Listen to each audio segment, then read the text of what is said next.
दिल्ली के सरकारी आवास छोड़ने के पहले चिराग पासवान भावुक हुए। स्वर्गीय रामविलास पासवान के बेटे और जमुई से सांसद चिराग पासवान ने अपने दिवंगत पिता को आवंटित सरकारी बंगला खाली कर दिया है।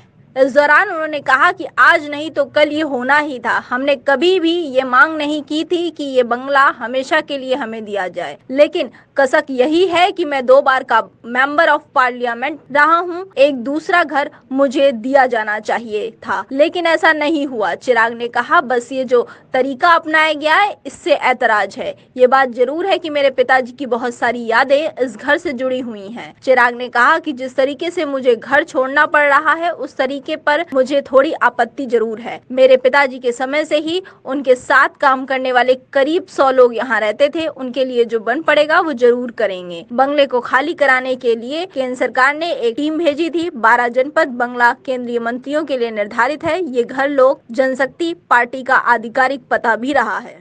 भावुक हो गए चिराग जी, आपने आशीर्वाद भी लिया, भावुक हो गया चिराग जी, कुछ तो कह दीजिए, कुछ तो कह दीजिए। देखिए, आज नहीं तो कल तो ये होना ही था। आज नहीं तो कल ये होना ही था। और हम लोगों ने कभी इस बात की मांग नहीं रखी थी कि भाई ये घर हम लोग को हमेशा के लिए चाहिए। मैं जिस चीज़ के लिए एंटाइटल्ड हूँ वही चीज़ मुझे मिलनी थी और मिलनी मुझे चाहिए भी।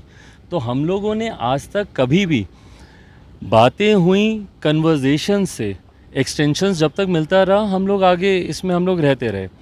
जहाँ तक रही बात इस घर को परमानेंट, वो कभी भी कोई ऐसी इच्छा नहीं थी। यकीनन मेरे पिताजी, मेरे नेता की बहुत सी यादें इस घर से जुड़ी हुई हैं, पर इस बात को भी मानना चाहिए कि कानूनी एक प्रक्रिया होती है जिसका मेरा पूरा परिवार पूरी तरीके से सम्मान करता है। जिस चीज़ के लिए आप एंटाइटल्ड नहीं हैं उस चीज़ को जबरन आप अपने पास रख भी नहीं सकते।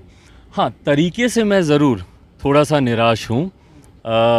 उम्मीद बस इतनी थी कि मैं एक सेकंड टाइम मेंबर पार्लियामेंट हूँ। मुझे एक ऑल्टरनेटिव एकोमोडेशन, आज की तारीख में दिल्ली में मेरे पास मेरी नानी के घर के अलावा और कोई जगह नहीं है रहने के लिए, वहीं मैं जा भी रहा हूँ।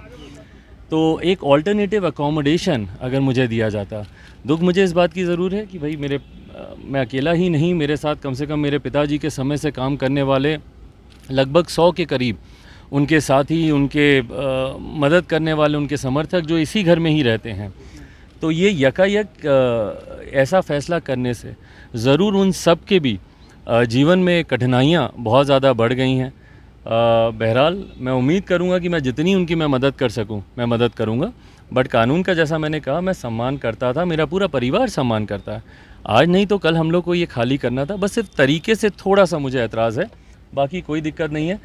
पिताजी की बहुत खूबसूरत यादें हैं और उनका आशीर्वाद है। उससे बढ़कर ना मुझे ज़िंदगी में कभी कुछ चाहिए, ना कभी मुझे पाने की कोई इच्छा है। अगर आपको हमारा वीडियो पसंद आया हो तो इसे लाइक करें, सब्सक्राइब करें और साथ ही बेल आइकन दबाना ना भूलें।